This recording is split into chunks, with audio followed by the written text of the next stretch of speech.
저도 은혜 받고 여러분도 은혜가 되는 귀한 시간이 될 수 있게 되기를 축복합니다.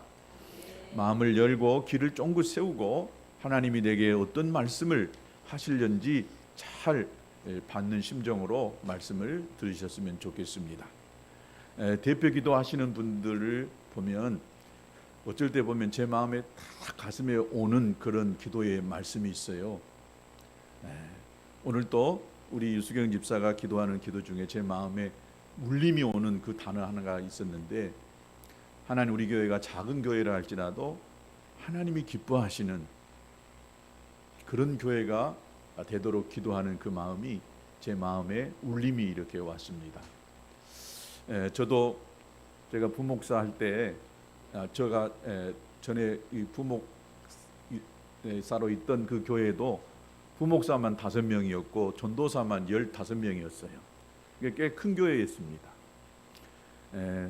제가 또 그 담당했던 그 사역은 청년들을 이렇게 담당하는 그런 일들을 했는데, 큰 교회에 있다고요 성도들이 다 믿음이 좋은 것은 아니더라고요. 또 큰 교회라고 해서 다 하나님이 기뻐하시는 교회냐, 꼭 그런 것만은 아닌 것 같아요. 하나님이 기뻐하시는 교회는 어떤 교회일까? 우리가 곰곰이 잘 생각해보고 또 우리 자신도 하나님이 원하시고 기뻐하시는 그런 이 사람이 되어지고 그런 교회를 우리 모두가 다 만들어 갈 수 있었으면 좋겠습니다. 지난주에 미국에서 있었던 PGA 챔피언십이라고 하는 남자 골프 대회가 있었습니다. 그 남자 골프 대회의 우승 상금이 1,800만 달러였습니다. 우리나라 돈으로 240억 원이었습니다. 1등에게 주는 상금이 240억 원을 준다는 것입니다. 너무 많아서 놀라지도 않으시네.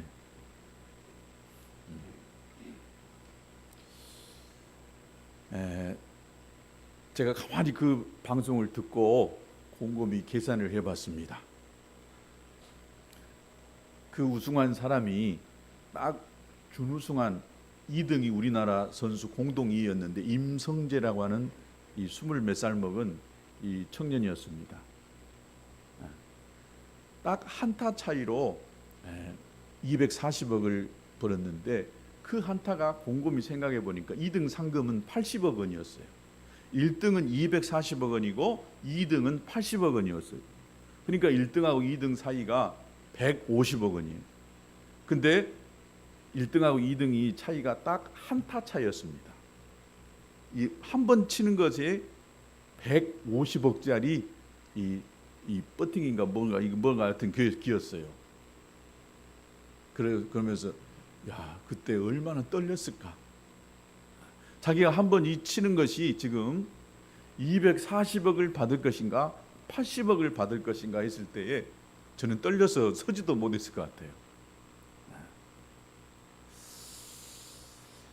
다행히 우리나라 선수 임성재 선수가 80억을 받았다고 하니까 야, 그래도 우리나라 재정에 도움이 됐겠다. 세계 월드 스타 이 손흥민 선수가 1년 연봉이 160억 원입니다. 그러니까 주급으로 계산해 보면 3억 2천만 원을 매주에 받아요. 3억 2천만 원. 놀라지도 않으시구만. 배가 아닌 것처럼 여러분 생각되니까요. 그런데 야구 선수 유현진 선수는 손흥민 선수보다 돈을 더 벌더라고요. 메이저리그, 미국에는 이 메이저리그 이 돈이 많은 그런 동네에서 그런지 유현진 선수의 연봉이 250억 원이에요.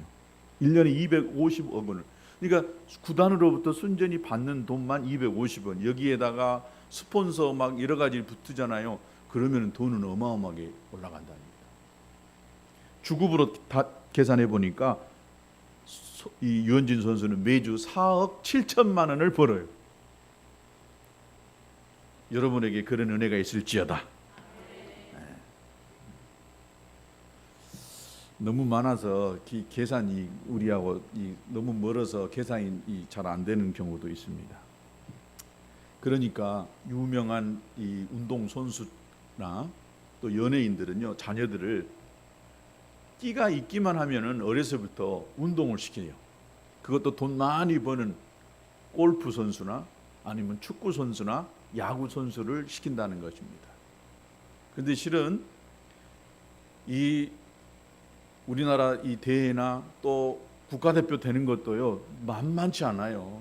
우리가 그냥 어쩌다가 정말 어쩌다 한 명 나올까 말까 하는 그런 선수들이 손흥민 선수나 유현진 선수나 국가대표 선수들이에요. 운동에서 이렇게 국가대표 만들고 돈 잘 버는 사람 만드는 것보다 공부 잘해서요, 좋은 대학 가게 하는 것이 훨씬 더 쉽다는 거예요. 왜 이렇게 부모들이 있는 사람, 가진 사람들은 이 자녀들을 운동을 시키려고 하느냐? 유명한 연예인 되게 하겠느냐? 그 유명해지기도 하겠지만 이렇게 돈을요, 천문학적인 돈을 버니까 이런 걸 시키려고 하는 것 같습니다. 우리가 읽은 이 신약 성경에 이 고린도전서에도 나와 있지만 여러 이 서신서에 보면은 신앙 생활을 이 다름질로 비교하고 있는 경우가 많습니다. 다름질하는 경주자로 또 이 상을 받는 것을 말씀하고 있는 것을 볼 수가 있습니다. 운동 경기하는 거나 이 모든 것들은 순위를 정하고 순위에 따라 거기에 맞는 상을 주는 경우가 있습니다. 거의 대부분 상을 줍니다.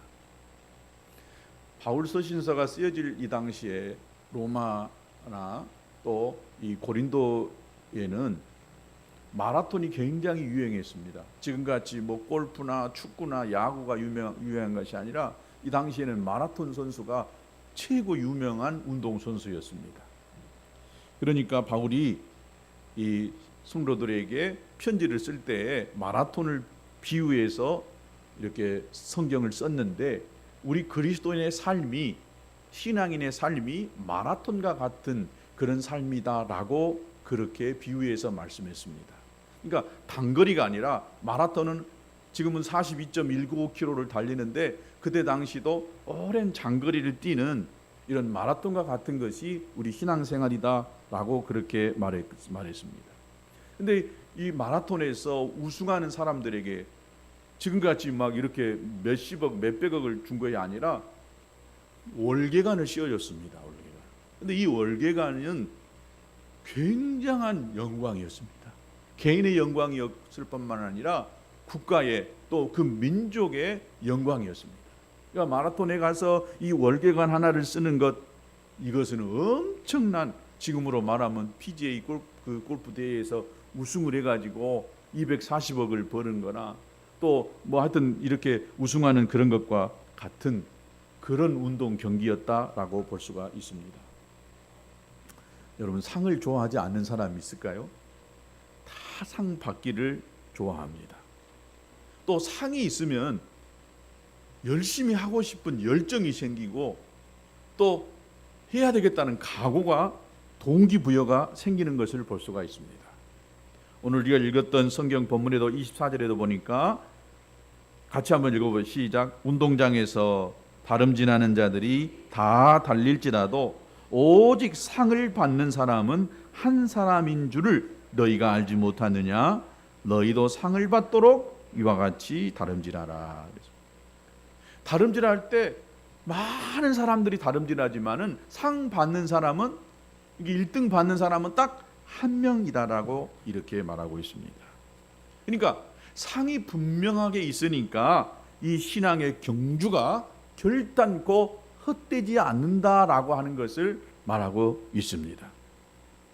이 서신서의 저자였던 바울도 자기의 인생 신앙생활을 상을 기대하면서 살았다라고 그렇게 말하고 있습니다. 바울이 인생의 말년에 썼던 디모데후서에 보니까 이렇게 기록되어져 있습니다. 디모데후서 4장 7절과 8절에 보니까 나는 선한 싸움을 싸우고 나의 달려갈 길을 마치고 믿음을 지켰으니 이제 후로는 나를 위하여 의의 면류관이 예비되었으므로 자기의 인생이 이렇게 싸움과 같이 달려갈 길을 다 이렇게 마치고 믿음을 지켰으니까 이제는 뭐가 있다고요? 바울 자신을 위하여 의의 면류관이 예비되었다라고 그렇게 말하고 있는 것입니다. 그러니까 자기 인생 신앙생활이 이 상을 바라보면서 달려왔다라고 볼 수가 있습니다. 또 빌립보서 3장 14절에도 보니까 이렇게 기록되어져 있습니다. 표대를 향하여 그리스도 예수 안에서 하나님이 위에서 부르신 부름의 상을 위하여 달려가노라. 바울도 상을 받기 위해서 열심히 이렇게 신앙생활하고 주님의 일을 했다라고 말하고 있는 것입니다. 여러분, 마라톤에서 승리한 사람이 받는 이 월계관은 인생 최고의 순간입니다. 더 이상 있을 수 없는 영광스러운 이런 자리가 이 1등에서 받는 월계관을 받는 순간이다라고 생각이 되어집니다. 사람들이 그토록 죽을 고비를 넘기면서 연습하고 또 출전하고 하는 것은 이 월계관을 받는 그 영광의 순간이 있기 때문에 참아내고 수고와 고통을 이겨내면서 열심히 달리고 또 달리고 그래서 1등을 하기 위해서 달리는 것을 볼 수가 있습니다. 그러므로 여러분, 상을 기대하는 사람은 이 달리는 삶의 태도가 달라져요. 상이 있으면은요 치열해집니다. 운동 경기도 내기를 해보세요. 불똥튀기입니다.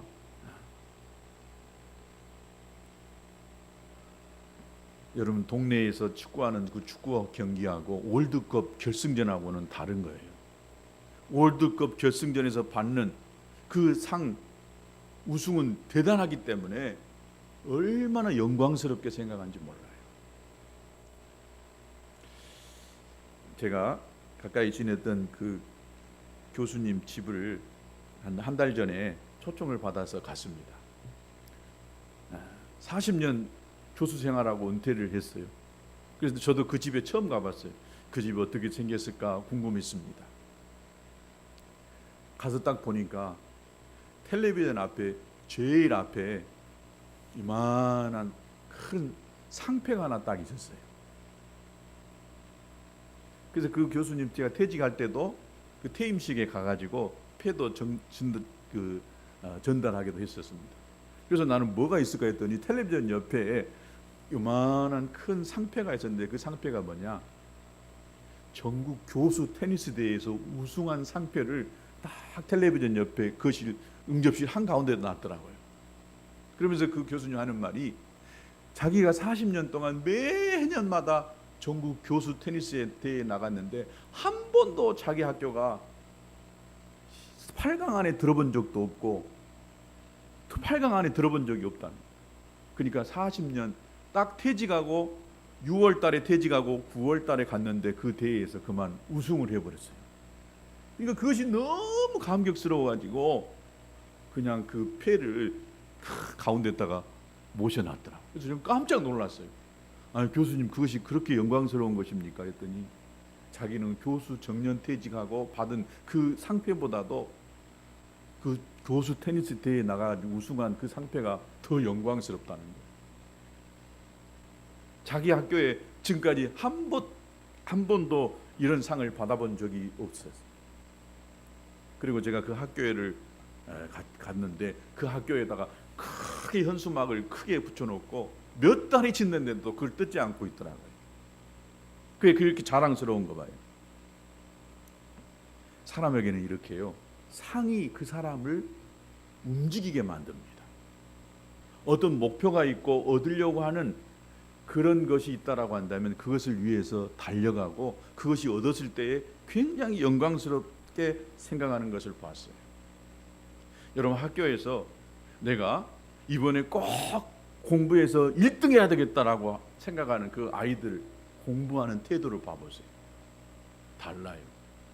눈빛이 다릅니다. 이번에 내가 학교에서 이번에 3등 안에 들어야 되겠다. 나는 또 공부해서 꼭 서울대학 가야 되겠다. 나는 어디를 꼭 가야 되겠다 하면은요, 눈에서 막 빛이 나요. 빛. 그런데 그런 목표가 없는 아이들 봐보세요. 아이고, 학교나 졸업해야지, 이번에도 그냥 꼴등만 안 하면 좋겠다. 그 아이의 공부하는 태도는 어떻게 되겠어요? 놀고 싶으면 놀고, 자고 싶으면 자고, 먹고 싶으면 먹고, 하고 싶은 거 다 할 거예요. 근데 1등 하려고 딱 마음을 먹는 그 아이들은요, 눈에서 막 레이저가 막 나온다니까요. 엉덩이를 떼고 싶어도 뗄 수가 없는 거예요. 다른 사람 공부하니까 내가 움직일 수가 없는 거예요. 저도 그렇게 해봐서 알아요. 저도 그래서 꽤 공부를 잘했습니다. 친한 친구하고 둘이 라이벌 관계가 되니까요, 그렇게 친해도요, 끝나고 성적 몇 점 맞았는가 서로 말 안 하고 다 꼼치고 말 안 해요.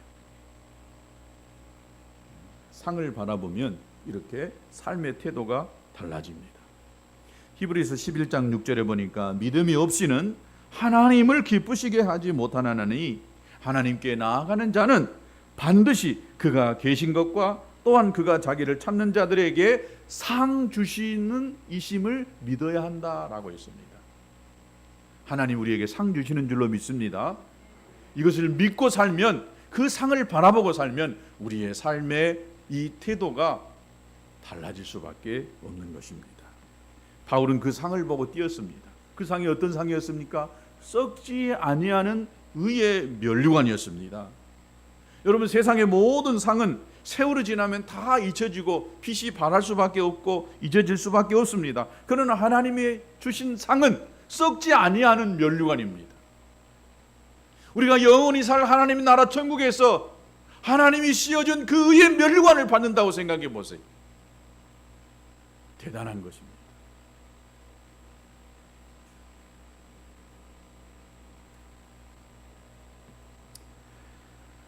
우리는 각자 달려가야 할 이 라인을 배당받았어요. 라인.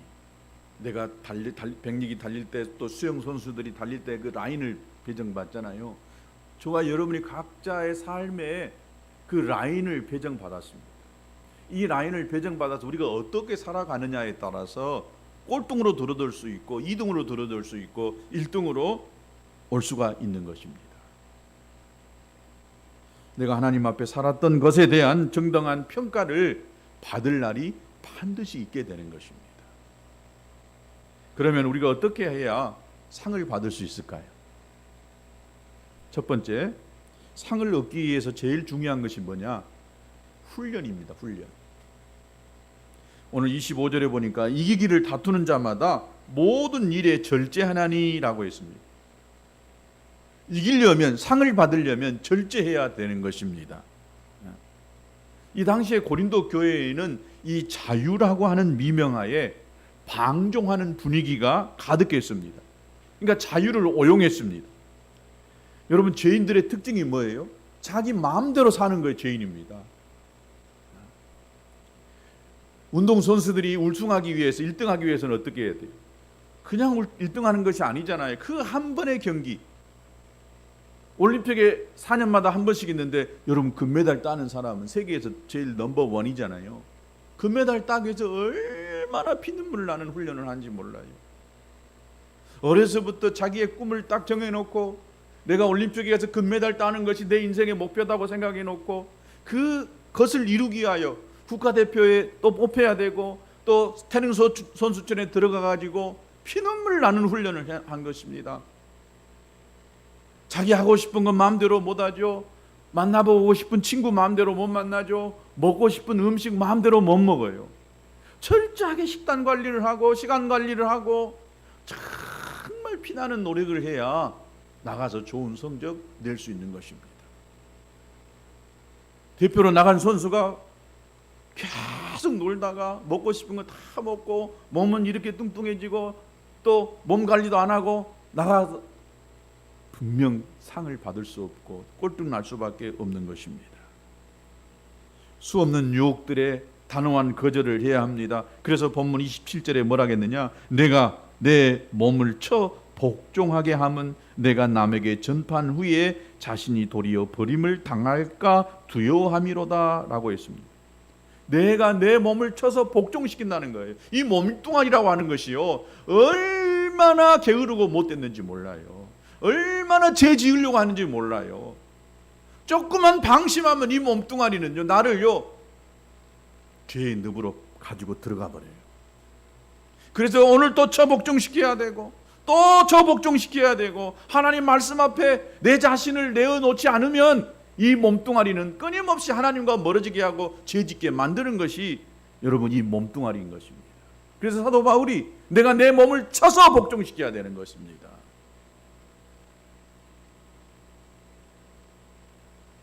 여러분 언젠가 제가 텔레비전에서 보니까 그 연예인들이나 정말 좋은 운동 선수들을 보니까 햄버거 피자를 그렇게 먹고 싶어 하더라고요.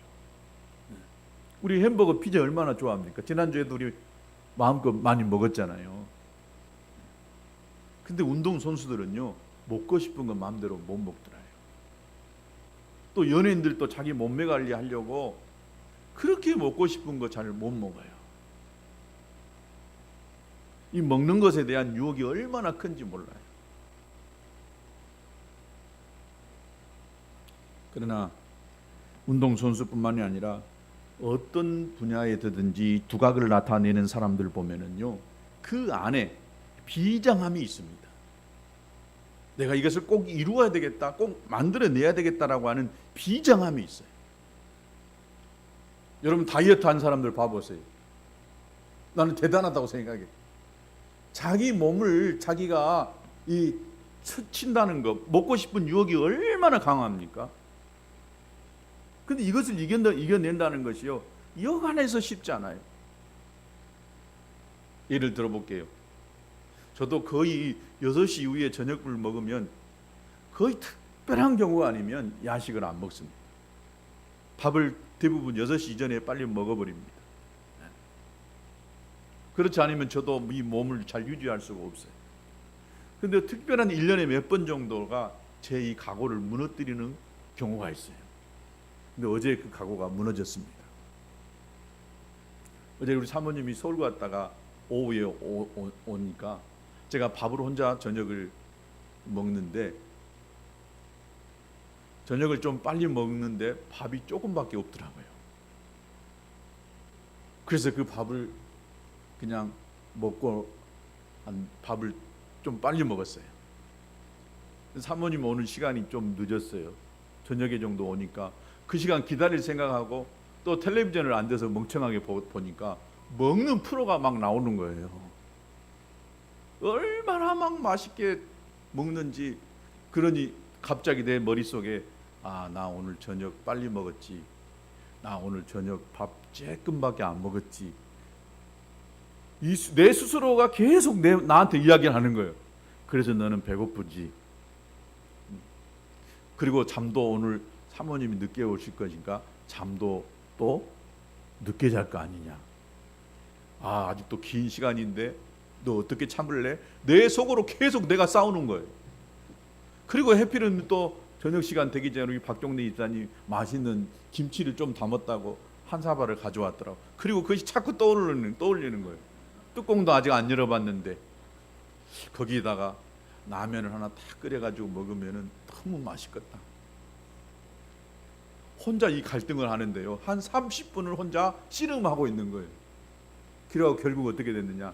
아이고 오늘만 먹잖아. 밥을 좀 먹었잖아. 밥도 오늘 4시 반에 저녁 먹은다고 먹었잖아. 그래가지고 라면을 끓여가지고요, 건더기만 저는 먹거든요. 국물은 안 먹어요. 그래 건더기만 먹으면 되지. 그래서 먹고 났어요. 그리고 저녁에 우리 집사람이 와서 그 이야기 했더니 당신이 오늘 또 져버렸군 그러더라고. 그러니까 그때 얼마나 또 후회된지 몰라요. 그걸 참아야 되는데 그 먹고 싶은 유혹 하나 못 참고요, 30분을 내가 라면 하나 먹어야 되냐 말아야 되냐 싸우는 내 자신을 보니까 한심하더라고요. 저만 한심해요? 아마 여러분도 분명 그런 경험이 있을 걸로 생각이 되어집니다. 그러니까 몸을 늘씬하게 만들고 그냥 다이어트 하시는 분들 보면 저는 위대하다고 생각해요. 먹는 것을 안 먹고 절제한다는 것, 이건 대단한 것입니다. 여러분 말씀대로 사는 것이 쉬울까요? 어려울까요? 쉽지 않습니다. 하나님 말씀대로 사는 것 결코 쉽지 않습니다. 내가 하나님의 뜻에 순복하는 삶은 순간적으로 이루어지는 일이 아니에요. 그 일이 말씀대로 내가 살아가기 위해서는 그만큼 내가 하나님 말씀에 훈련되어졌다라고 하는 것입니다. 여러분, 아무리 의지적인 것을 내가 가지고 있다 할지라도 순종의 노력이 없이는, 결단이 없이는 이룰 수가 없는 것입니다. 아무리 결심을 해도 여러분 훈련되지 않으면, 절제하지 않으면 또 실패하고 마는 것입니다. 신앙인다운 실력을 갖추는 데는 여러분 절제 훈련을 제대로 해야 하는 것입니다. 절제가 뭐예요? 잘라내는 거잖아요. 쉽게 말하면 삶을 가볍게 하는 것이 절제인 것입니다. 즉 말씀에 순종하기 쉬운 상태를 내가 만들어내는 거예요. 여러분, 나비를 봐보세요. 나비가 여기에 이 나무 가지에 앉는 순간 봐봐요. 얼마나 가볍게 그냥 소리는 안 날 뿐만 아니라 이 나무 잎사귀 하나 흔들리지 아니하고 다 앉았다가요, 또 날아갈 때도요, 잎사귀 하나 끈적하지 않고 싹 날아가요. 왜 그럴 수 있겠어요? 몸이 가볍다는 거예요. 날개짓 해가지고 딱 앉아 있다가 또 날아가는, 이것이 그만큼 가볍기 때문에 날아가는 것입니다. 우리의 신앙생활도 삶을 가볍게 해야 돼요. 이게 절제인 것입니다. 더덕더덕 이것저것 걸려있는 것이 많고 하고 싶은 것이 많으면은 여러분 좋은 신앙생활, 절제하는 그런 신앙생활 할 수가 없는 것입니다. 그래서 끊어내야 됩니다. 끊어내지 않고서는 내가 절제된 하나님 앞에 상을 받을 만한 신앙생활을 할 수가 없는 것입니다. 또한 우리 인생은요, 나그네입니다. 나에게 필요하지만 자세히 보면은요, 여러분 짐이 되는 것들이 너무 많아요. 인생을 오래 사는 사람들을 그 삶 집을 가보세요. 분명 정말 버려야 할 짐들이요, 너무 많아요. 제가 작년에 우리 집을 한번 싹 뒤집어 내보니까 진짜로 5년 동안 10년 동안 한 번도 안 쓰고 딱 한 번 쓰려고 그것을요 거기다가 놔둔 것이 너무 많아요. 적어도 10년 20년 여러분 이사 안 가고 그 집에 살았다고 한다면 적어도 한 3분의 1은 버려야 될 것들입니다. 그러니까 짐을 집에서요 자꾸 여기다 저기다가 이쪽으로 옮겼다 저쪽으로 옮겼다 옮겨야 돼요. 옮기면서 짐이 줄어들고요 청소가 돼요. 놔둔 그 자리에 10년 동안 20년 동안 그대로 놔뒀다가는요 곰팡이 끼고 냄새도 많이 나고요 먼지도 많이 쌓여요. 그러니까 여러분 농도 찾고 옮겨보세요. 짐도 옮겨보세요. 묵은 짐들 못 버리고요, 아이고 이거 뭐 할 때 써야 되는데 필요하면 그때 사서 쓰면 되지 5년 10년 동안 한 번도 안 쓰다가 버리는 것들이 너무 많아요. 여러분 삶을 가볍게 정리할 수 있게 되기를 축복합니다. 이사 가게 되면은요 여러분 몸만 쏙 빠져가지고 싹 들어갈 수 있었으면 좋겠어요. 옛날 필요 없는 짐들은 싹 버리고 몸만 싹 빠져가지고 돈만 가지고 통장만 가지고 그 새로운 집에 들어가서 다 새 거 사고 버릴 거 싹 버리면은 우리 인생이요 가벼워집니다. 그래서 우리는 자주 정기적으로 자기의 삶을 무겁게 하는 것들을 과감하게 털어내 버릴 필요도 있습니다. 이것이 우리에게 진짜 필요합니다. 우리가 왜 이렇게 절제를 해야 되느냐? 절제하는 만큼요 여기에서 파워가 나와요. 파워. 절제할 때에 말씀대로 살 수 있는 에너지가 나옵니다. 내가 하고 싶은 대로 살지 않고 말씀 안에서 사는 훈련을 하다 보면은 나도 모르게 영적 삶에 자신감이 붙습니다. 영적 삶에 또 기대감이 늘고 신앙생활이 즐거워지기 시작합니다. 그렇지 못하고 절제하지 못하고 자기 자신을 다스리지 못한다면 여러분 신앙생활이 즐거우지 않은 짐이 돼요. 아이고 오늘 또 교회 가야 되네. 아이고 어디 가야 되는데 모임이 없어 보세요. 만나는 사람이 적어보세요. 여러분 히브리서 12장 1절에 이러므로 우리에게 구름같이 둘러싼 허다한 증인들이 있으니 모든 무거운 것과 얽매이기 쉬운 죄를 벗어버리고 인내려서 우리 앞에 당한 경주를 하며 라고 했습니다. 무거운 것, 얽매이기 쉬운 이런 죄들을 감하게 털어버려야 돼요. 여러분 군더더기, 여러분의 삶에 필요 없는 군더더기, 필요 없는 그런 만남, 모임 과감하게 떨쳐내버려야 됩니다. 그렇지 않냐고서는 좋은 신앙생활, 영적인 그런 삶을 살아낼 수가 없는 것입니다.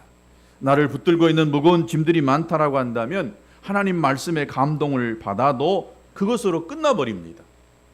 순종하고 싶고 제대로 살고 싶지만은 항상 결심뿐입니다.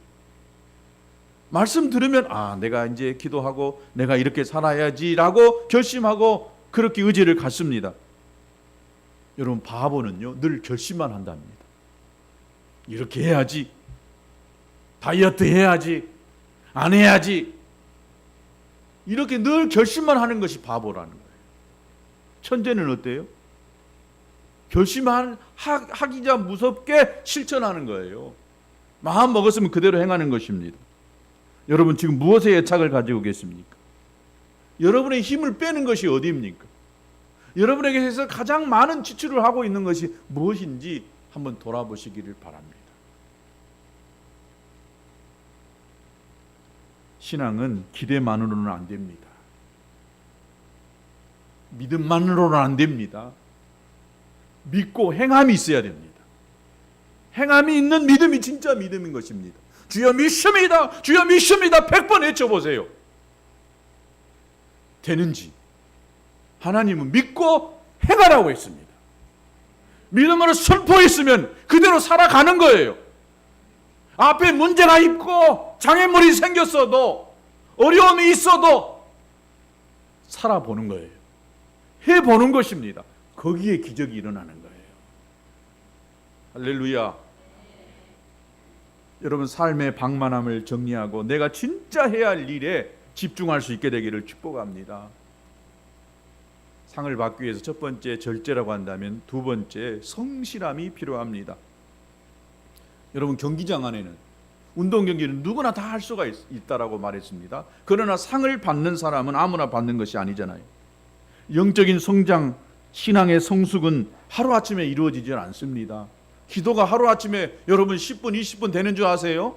1시간 기도하고 싶으시죠? 5분 기도하지 아니하고서는 1시간 기도 못해요.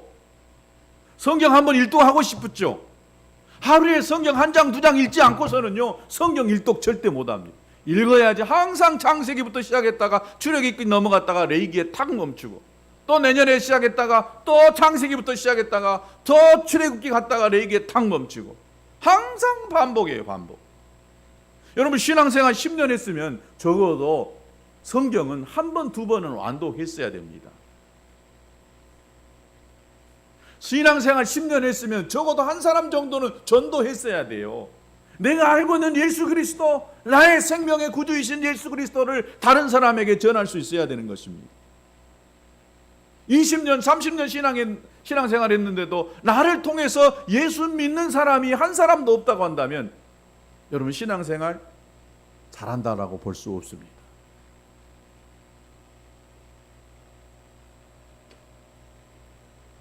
영적인 이 신앙생활뿐만 아니라 여러분 이제 내가 다이어트 해야지, 좋은 몸매를 가져야지, 그리고 결심해서 헬스장 한 달 끊었어요.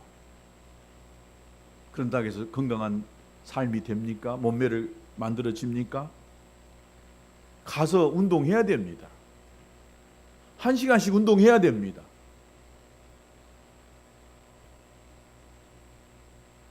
마음 먹는다고 살이 빠지지 않고 건강해지지는 않습니다. 여러분 주일날 겨우 예배에 출석하는 것만으로 영적인 목표를 이루기가 어렵습니다. 하나님의 백성으로서 마땅한 단계로 나아가기 위해서 바울은 다름질해야 한다라고 이야기했습니다. 다름질이 뭐예요? 천천히 산을 가는 산보가 아니에요. 신앙생활은요 달리기라고 하는 거예요. 산보는 뭐예요? 가다가 힘들면 멈추고 물도 마시고 또 주위도 보고. 여러분, 이건 산보입니다. 근데 신앙생활을 다름질은요, 안 쉬고 달려가는 거예요. 뛰는 것입니다. 내 몸을 쳐서 복종해야 된다라고 말하고 있습니다. 그만큼 우리 자신의 이 몸뚱아리가 영적 생활하는데, 올바른 신앙생활하는데 그렇게 방해된다는 것입니다. 긴 마라톤의 경주에서 찾아드는 유혹이 뭘까요? 단거리는 힘껏 딱 달리면 끝나요. 10초, 20초면 끝나요. 근데 마라톤은요, 중간에 멈추고 싶은 유혹이 참 많습니다. 그만두고 싶은 유혹이 참 많아요. 여러분, 신앙생활이 마라톤이라고 그랬죠. 그만두고 싶을 때가 많아요. 근데 이 신앙생활은 끝까지 가봐야 하는 거예요. 젊어서 내가 뜨겁게 신앙생활하고 불받았다, 그래서 꼭 천국 가는 거 아니에요. 그 신앙생활을 끝까지 잘 유지해 가야 하나님 앞에 상을 받고 의의 면류관 받게 되는 줄로 믿습니다. 하나님이 약속하셨지만은 그 약속이 이루어지기까지 시간의 간격이 있는 것입니다. 그 간격에 일어나는 싸움은 내가 감당해야 될 몫입니다. 하나님 우리에게 복 주신다라고 말씀했으면, 하나님이 그것을 이루시겠다라고 말씀하셨으면은 그것이 이루어지기까지는 시간의 간격이 필요합니다. 이 시간의 간격은 누가 해야 되냐? 내 몫이 있는 거예요. 어떤 경우는 빨리 일어나는 경우도 있지만, 그러나 어떤 경우는 정말 안 되는 경우도 있어요. 그러나 하나님이 약속하셨으면 우리가 만들어질 때까지 하나님이 기다리시는 거예요. 시험이 생겼다, 그러면 그 시험을 통과한 사람들에게 주어지는 복은 엄청난 것입니다. 어떤 것에 항상 고비가 있더라고요. 딱 그 시험을 통과하면은 그 다음부터는 평안함이 찾아오게 돼 있어요. 어느 한계를 딱 올라가면은 다음 단계까지는 하나님의 은혜가 있게 되는 것입니다. 우리 인생에 후회하는 그 지점에 내가 그때 그 순간 그때를 딱 돌아가 보면은 항상 어떤 생각이 들어요? 어떤 교통사고 났을 때, 야, 그때 내가 조금만 미리 좀 판단해 가지고 왼쪽으로 틀었더라면, 브레이크를 밟았더라면, 이렇게 생각이 들잖아요. 내가 조금만 더 했더라고 한다면, 인생의 후회가 남는 그 지점에 가보면, 내가 그때 조금만 참았더라면, 내가 그때 조금만 더 했더라고 한다면, 그런 생각들이 많이 떠오르게 될 것입니다. 여러분, 조금만 참아보시면, 끝까지 그 일을 해보면 반드시 하나님이 때가 되면 이루시리라고 믿습니다. 여러분, 썩을 면류관에 여러분 속지 마시기 바랍니다. 허공을 치는 인생이 되지 않아야 하는 것입니다. 내가 왜 돈을 벌어야 하는지, 이 돈이 어디에 써야져야 하는지, 내가 무엇 때문에 땀을 흘리고 내 인생이 왜 존재해야 되는지를 생각해 보아야 합니다. 인생의 본질을 놓치면 인생이 하염없이 초라해집니다.